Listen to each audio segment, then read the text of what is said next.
I'm calling you right now from a Windows 10 computer. What is going to be different when I upgrade to Windows 11? I would say the experience, right? It's modern, and more importantly, it's centered on you. Even just that little subtle shift of the start in the center.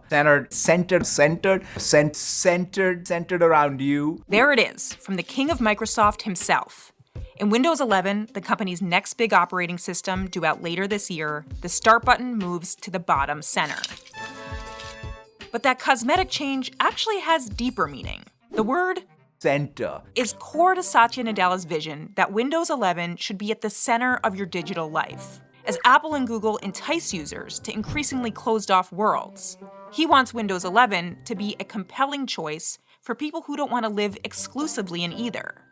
Windows has a role to play as that most open of ecosystems today that plays nicely with, in fact, the others. We want you to be able to connect your phones to your PCs. We want you to be able to communicate to people on phones or other PCs.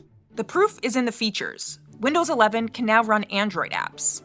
To learn more about the new software, Microsoft gave me an exclusive interview with the company's CEO and chairman. I know there's like a new start sound, and I wanted to know if you could do an impression of it. I wish I need more talent. I took away 3 things the company's doing in this new operating system to lure users and app makers. Number 1, a new modern interface. Those who remember Windows 8 know that messing with the Start menu before didn't work out so well for Microsoft. There's not somebody's job at Microsoft, which is how should we move the Start button? Where should we move it? I'm sure it is as well, and we'll always also have the option with Windows, as you know, we'll always have the option for anybody to go back to whatever classic mode they want. But the placement is only part of the fresh start.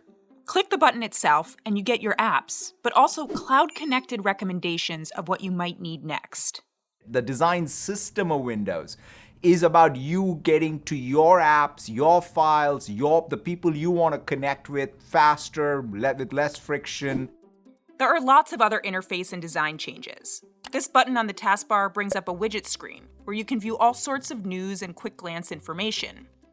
Hover on the Maximize Window button, and you get a tool to help you place multiple windows side by side. These screenshots provided by Microsoft were taken on pre-release software, and the features are not final. Tell me, what kind of role did the pandemic play in the development of Windows 11? We definitely were influenced by the need for a modern operating system. In some sense, the original idea of Windows has suddenly become, again in 2021, a huge priority. One of those pandemic-driven features, a universal mute button that lives in the system tray, so you don't always have to go digging in whatever video calling app to mute yourself. I'm very into it.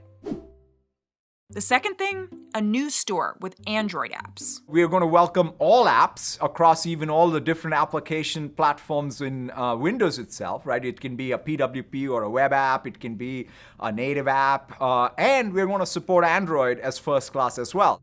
All right, tech translation. Up until now, the Microsoft Store was just for certain kinds of Windows apps.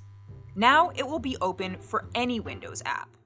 But the real headline? Microsoft is partnering with Amazon's Android App Store.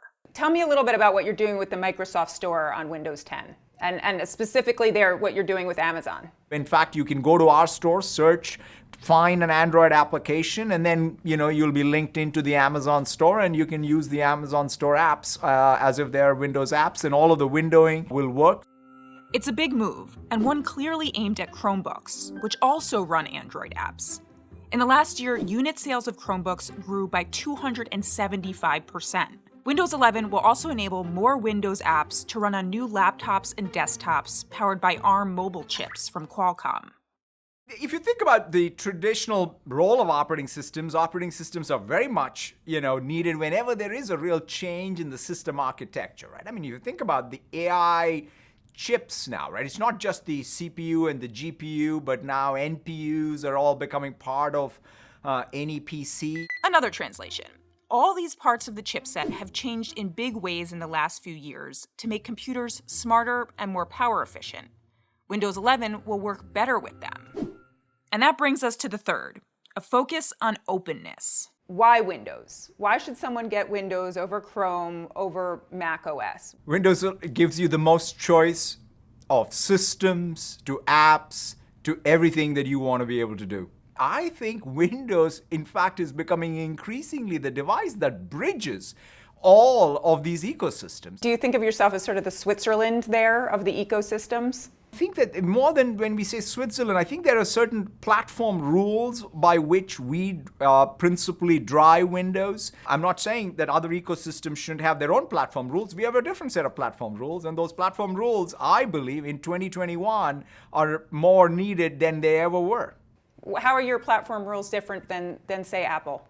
One simple thing, we have the ability to have multiple marketplaces that can thrive. We want to have a great marketplace, but we also welcome other marketplaces. We want to have great tools like, say, Teams, but we also welcome Zoom or Slack or anything else to be also first class. Apple's iOS specifically does not allow for third-party app stores and has been the focus of recent antitrust scrutiny. So if you have an Android phone, it works great with Windows. What about the iPhone?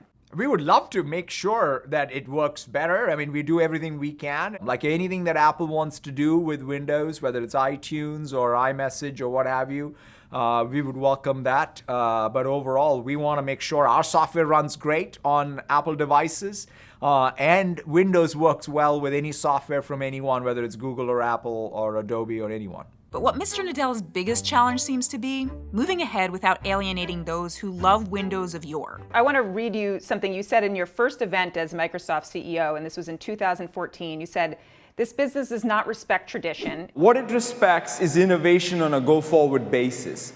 So it's really our collective challenge that we now need to make Microsoft thrive in a mobile-first and a cloud-first world. How do you innovate with avoiding a disaster like Windows 8? It's all about sort of the batting average at the end of it all. The fact that here, 35 years after its inception, and there's no innovation that's risk-free. So let's say that, and then boldly go forward.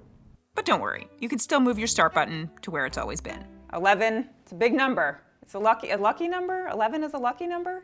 Oh, it is a lucky number. 2 ones make 11. 2 ones make 11. Also add up to 2. There you go.